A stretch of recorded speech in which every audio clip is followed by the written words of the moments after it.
The darkest and most difficult moments that the armed forces of this country have always performed their greatest and most astonishing feats. As I speak, Sir Laurie Bristow, Her Majesty's ambassador, has finally boarded one of the very last flights from Kabul. All remaining soldiers, diplomats and civil servants have now left.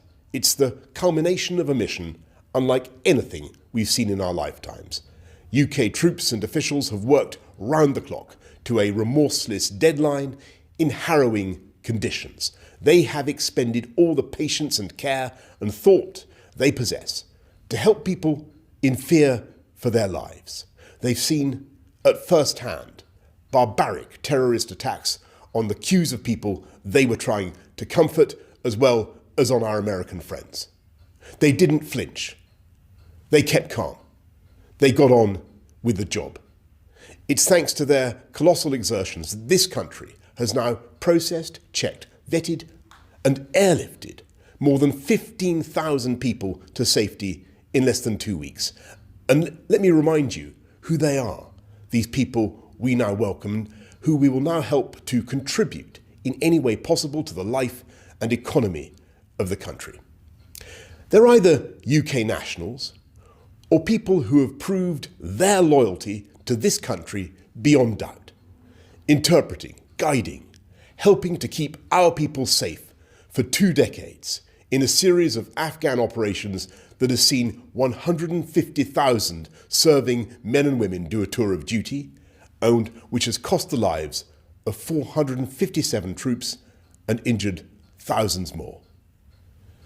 And after all that suffering, all that sacrifice, let me speak directly to the families and loved ones of those British troops who gave their all. Your suffering and your hardship were not in vain. It was no accident that there's been no terrorist attack launched against Britain or any other Western country from Afghanistan in the last 20 years. It was thanks to the bravery of our armed forces who fought to knock out bin Laden's networks. And thanks to the devotion of British troops and aid workers and diplomats and others, we've helped to educate 3.6 million girls. And whatever the future may hold for Afghanistan, they will have that gift for the rest of their lives, a gift they will pass on to their daughters as well as their sons.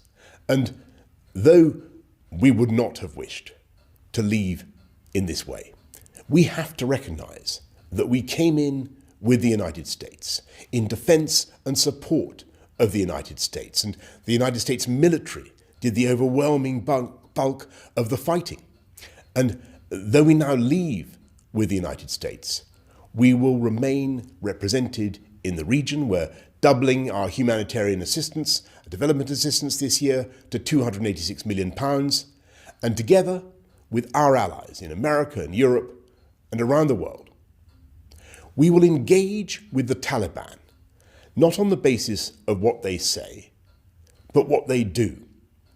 And if the new regime in Kabul wants diplomatic recognition, or to unlock the billions that are currently frozen, they will have to ensure safe passage for those who wish to leave the country, to respect the rights of women and girls, to prevent Afghanistan from again becoming an incubator for global terror, because that would be disastrous for Afghanistan.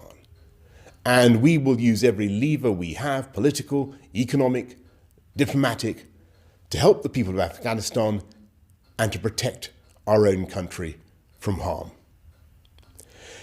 If people look for evidence of the energy and spirit and values of this country, our United Kingdom, our willingness to show global leadership to help the needy and vulnerable around the world, I would point them to the Kabul airlift of the last 14 days. I thank everyone involved, and I believe they can be very proud of what they've done.